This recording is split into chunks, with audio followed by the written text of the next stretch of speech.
Hello students and welcome to the interesting journey of Bollywood.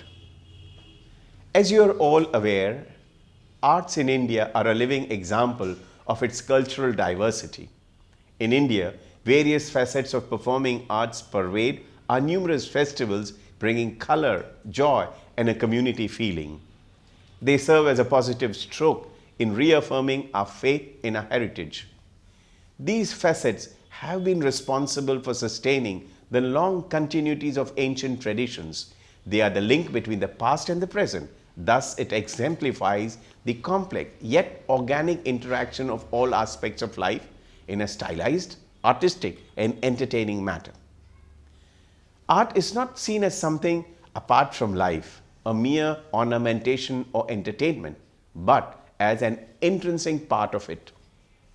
Under the patronage of kings and rulers, skilled artisans and entertainers were encouraged to specialize in different arts, with some specializing in just one part of a particular art.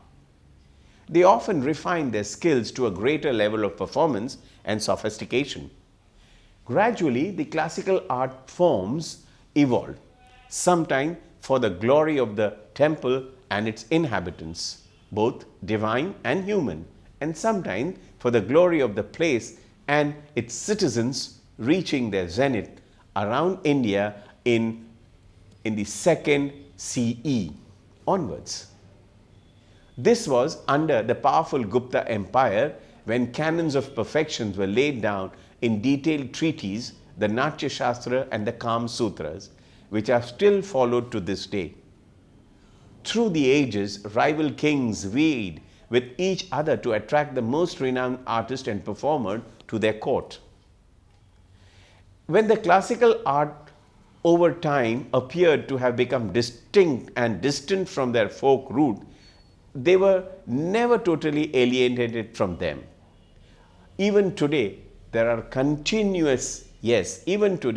continuous mutually enriching dialogue and a symbolic relationship between the tribal and the folk form on one hand and classical art on the other.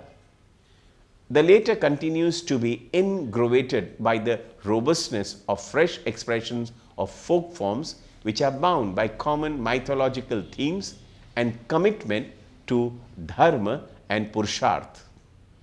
In India, religion, philosophy and myth cannot be divorced from their art forms. Music and dance are probably the most elemental art forms, spontaneously expressing the entire gamut of human emotions and expressions.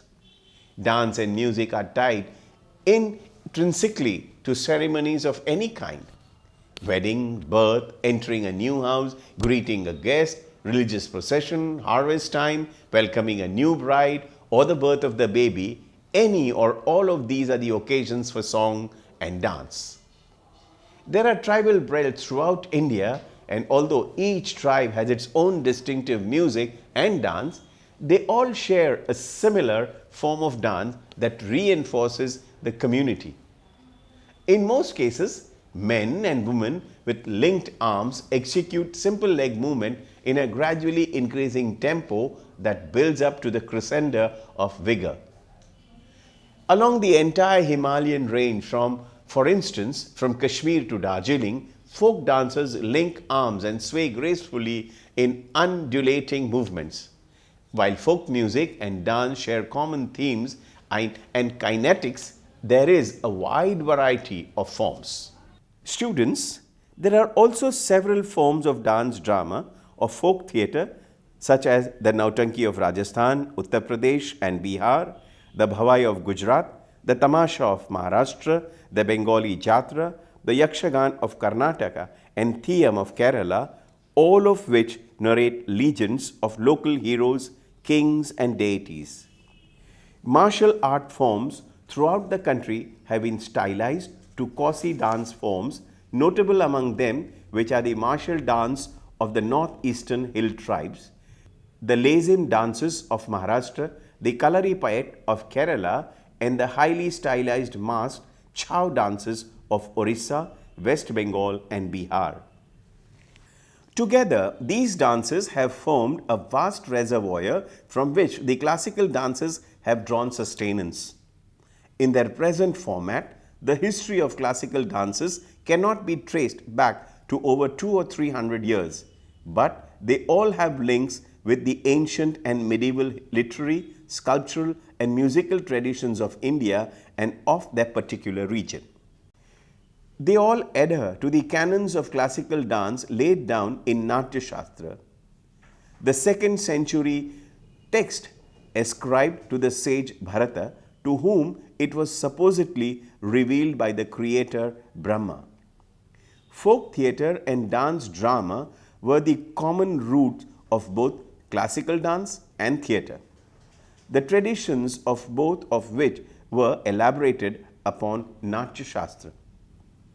Thus, whether the Ras Leela, out of which was born the Wajid Ali Shah sponsored Rahas of the Bhagwat Mela Natakam of Melatur, replete with songs and dances as the narrative unfolded, or the Ankya Bhavonas of the Satras of Assam, or the Pabuji rendition of Bharts of Rajasthan, all had dance, music, and theatre weaving into one.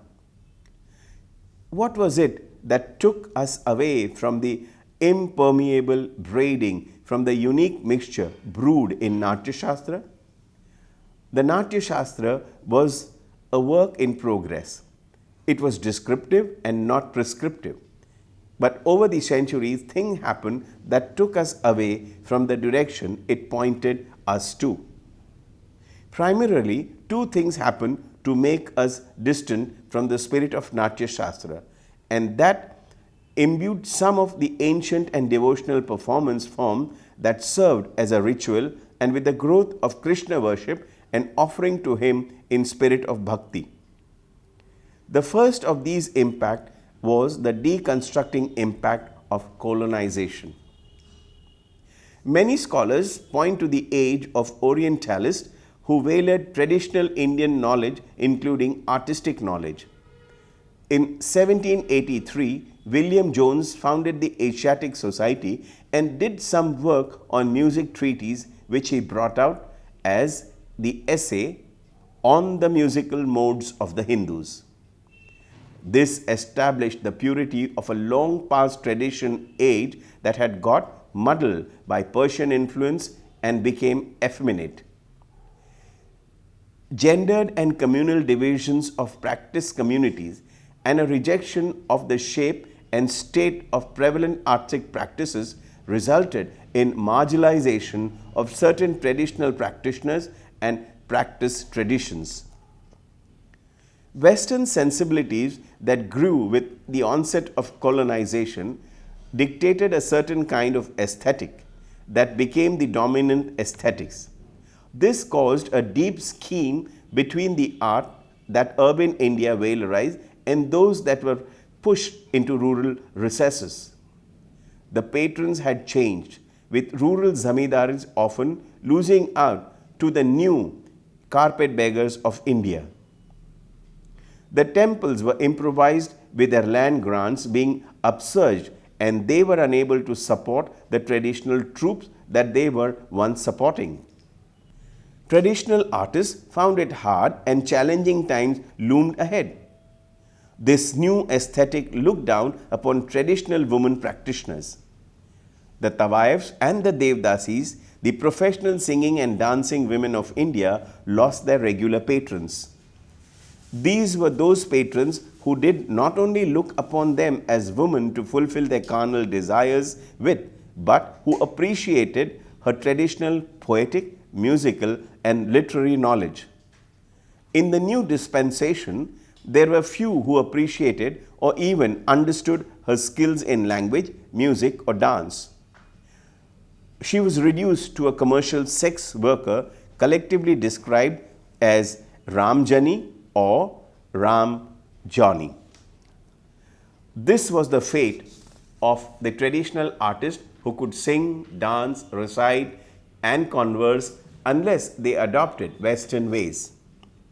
For instance, some of them became part of the modern theatre movement that originated in Bengal. Nati Vinodini is a wonderful example of one such performer. Modern technologies like the newly developed recording industry or film technologies drew many traditional performers, giving them a chance to reinvent themselves. Gohar Jan is an example of a Tawaif adopting modern technology to reinvent herself. This also accounts for why, in the initial years of films in India, so many of the traditional performers become actresses. Thus, from beginnings in which the English were orientalized, governance moved to the position of anglicizing the native. Macaulay's Minute of 1835 went a long way to strengthen this. It also successfully divorced the Indians from their cultural and performance heritage to a large extent. Worse, by suggesting the superiority of Western culture over Indian, the colonial masters rejected the age-old traditional performers that survived centuries, possibly because of their association with religion and ritual that were less encouraging of changes. These traditional performing forms were a rich and cohesive mix of multiple arts. The rejection of these old art forms by even those Indians who were engaged actively with the British resulted in the traditional formats of art disintegrating. Once the gut spilled open, each group claiming different expertise, attempting to recast livelihoods through their unique talents in a manner suitable for the new aesthetic and dynamics, or give up all pretenses of living off the art and began living off their bodies instead. Author and scholar Margaret Walker states in her book India's Kathak Dance in Historical Perspective that this discriminatory view of the past and present affected many areas of both political and academic discourse, lasting beyond colonial rule and shaping perceptions of the past and present Indian culture. This brings us to the issues raised at the first National Drama Seminar organized by Sangeet Natak Academy in April 1956, being the first effort to imagine and institute a national theatre for the nation's post-colonial future and signaling the nation's arrival into modernity. This seminar was the second in a series of 4 that the Sangeet Natak Academy organized, deeming them critical activities 1955, films 1956, drama 1957, music 1958, and dance. And even before mentioning the stated purpose of drama seminar, it is important to notice that by arranging different seminars for different arts, the Sangeet Natak Academy, the National Council for the Art, was taking a stand that the interrelatedness of the arts where drama, music and dance for centuries had walked hand in hand was to find no place in modern India and was to be split. The seminar on films could have been separated because films were a recent entrant into arts, but drama, music and dance had since time immemorial lived not just harmoniously together but seamlessly as well. In fact, Dr. Radhakrishnan had announced at the inauguration of the seminar that drama in India was uniquely Indian art that has been preserved for a long time. He added that its root lay in the ancient Natyashastra, while film was only of recent origin. The drama seminar's principal concern was the de-alienation of the future Indian drama.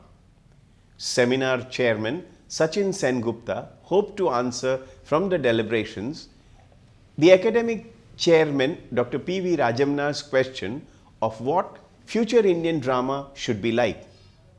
It would appear from these words that with scant thought for what had been the prevailing pattern, this moment in the history of new nation was allowing us to cast the model afresh.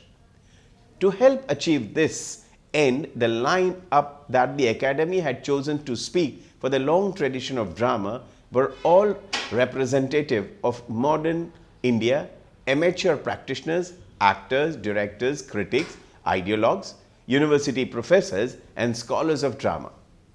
Sanskrit drama, regional language drama, certain themes, including the plays of Rabindranath Tagore, found representation, but not Parsi theatre and Ipta plays. Both were dismissed for being inauthentic, not purely Indian, and had eclectic influences. The utopia of national theatre that they sought to identify embodied the idea of authenticity through its investment in classical idiom. While the clamour for classicism was a very strong and desirable clamour, it was a clamour for the fixed which asserted that the soul of India remained constant. Before this, the spontaneity of the indigenous theatre forms, often working on oral text open to deletions, additions, and extrapolations, was almost disturbing. Further, the classical seemed to be valorized for its pan-India appeal, while the indigenous appeared only to have local relevance. This pandering to nostalgia was allowing the nation to be determined, as historian Ranjit Guha and Parth Chatterjee have shown, by the new elite and middle classes that carried with it a heavy intellectual colonial baggage laden on them by Macaulay's Minute of 1836. Therefore, it didn't take long for the classical to prevail. This was established by provincializing the regional and the vernacular form as being derivative of the classical Sanskrit origin and hence inferior to it. While most regional theatre lost out to the power of the classical template sanctioned by this elite, Bengali theatre, for its alignment of the project of nationalism and religious reform that spelled modernity, enjoyed some signification. But apart from that, as scholar Anita Cherian points out in her article, Imagining a National Theatre, that came out in the Sangeet Natak Academy Journal in 2007, folk form which used song, dance and drama like Nautanki, Tamasha and Bhavai were being squeezed out of urban centres. One of the reasons of this squeezing out in the case of Bhavai was explained by Deena Gandhi as being caused by the fact that vulgar interpolations in the oral text of the Bhavai had occurred. But she also located in her paper the fact that its musicality was well within classical realms, with Drupad, Khayal and Thumri singing finding pride of place in it along with the directives of Natyashastra. Deena Gandhi took the trouble to explain that despite foreign rule, lived on and grew even in revolt and survived even it was affected by alien influence. This longevity she attributed to deep roots of the form. Also, let me mention here that even Parsi theatre that carried the brand of one of the most progressive communities of India was ignored by the drama seminar, possibly because it was an urban folk form that used song, dance, dialogue in a polyglot manner, multiple literatures and even magic. Drama scholar and renowned theatre director Anuradha Kapoor and Catherine Hansen, whose work on the Nautanki and Parsi theatre is defining, referred to the unabashed pursuit of popular. Later, cinema and films in India were to adapt the same attitude and means. Nataraj Ramakrishnan, whose later work to review many forgotten performance forms from Andhra Pradesh, presented a paper on Kuchipudi Bhagavatam at this seminar, in which he reinforced the fact that the temple is the cradle of Hindu civilization. He picked out elements like Vidhi Natakam, performed by Brahmin Pandits of Kuchipudi, to try and establish the classical connect. This unitary reference to the valorized classicism resulted in discursive slotting of traditions and a constant attempt for them to try and upgrade themselves to the pure classical status, even if it meant losing. This is well represented in the story of Kuchipudi. Kuchipudi Bhagavatam's history traverses between the 7th to the 16th century from a tribal form called Kurvanji, practiced by the Kuruvas and the Chenchus, to the social and secular form of Yakshagan, practiced by the Yakshas or Jakula communities, to the religious and the sacred performance of Bhagavatam, which was performed by Kuchipudi's Brahmin males. In the recasting from Yakshagana to Bhagavat, many principles of Natyashastra were employed, and rich operatic traditions grew in popularity with the Vijayanagaram and Nayaka rulers of Tanjavur. But modern India dismissed it as a provincial form following colonial policies. Eventually, Kuchipudi, created by merely garnering the dance numbers from a richer tradition devoid of its theatrical element, made it into the classical dance category, a feat which was hailed as a great win for regional chauvinism. To get back to Nataraj Ramkrishna's paper at this seminar, he claimed that as the Yakshagana model was reconceived as Bhagavatam, many elements of the Natyashastra were incorporated in it. According to him, this included the enhancing of the narrative and the characterization through song and 4 types of abhinaya, as well as a dazzling moments of pure dance or nritya. By this argument, Ramkrishnan was making a point that Geet, Abhinay, Nritya and Nritya was all part of Natyashastra and hence sanctioned by this great classical text. Dear students, while Kuchipudi Bhagavatam did not make the classical cut then, what must be appreciated was the nuanced argument that Ramkrishnan was forwarding.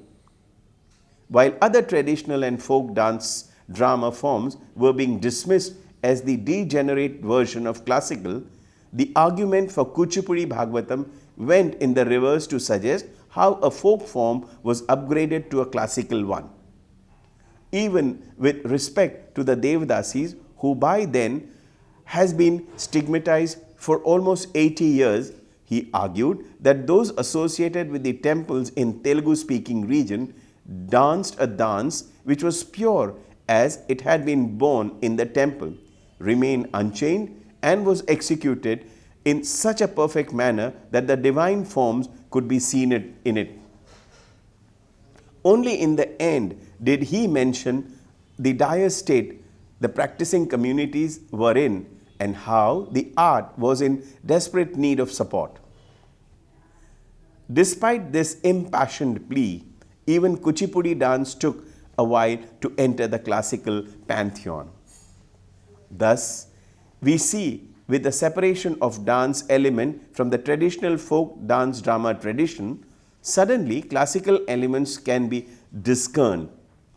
It is in effect a continuity of tradition where dance and drama has traveled together at the time on their own, at times supportive, at times complementing and enhancing. The subsequent history of dance and theatre-oriented theatre in India reveals how eminent cultural activists such as Rukmini Devi, Sumitra Charatram, Charles Fabry, Deena Gandhi, Kapila Vatsyayan, Kamala Devi Chattopadhyay, Uday Shankar, and several others share a narrative of serendipity discovering languages forms, both classical and folk, or folk aspiring for the classical. This was followed by a search for its traditional gurus, who were then invited to modern institutions in metropolitan centers to take master classes and train dancers. The case of Chow at Sri Ram Bharatiya Kala Kendra, Delhi, subscribed to this template. This would be followed by a triumphant performance, grants sought for further work and productions, and eventually the metropolitan dancers would become the voice and authority on the style, while in the rural center, other artists of the form would continue to languish. It strikes one to ask the question, why the delay? These forms could have been given the primary and position by the modern nation state, as they were discovered through many censuses, of the nation without pushing them to the brink of extinction, unless the plan of a new patron of arts always was to write these art of their connections to their hereditary and morally unregulated antecedents. Probably the most successful project of moral and aesthetic reform was the transformation of Sadir to Bharatnatyam. While in the performing arts, where music and dance or theatre were undergoing a sort of moral cleansing, there was one art form, a young art form, that was absorbing the many features that were being thrown out in the process of sanitization. This was film, which was using the fluidity of the language, the spontaneity of humor, the attractiveness of music, the draw of dance, and several other creative features to stake a hold on the national imagination. For several centuries, this power was at the command of the dance and drama traditions.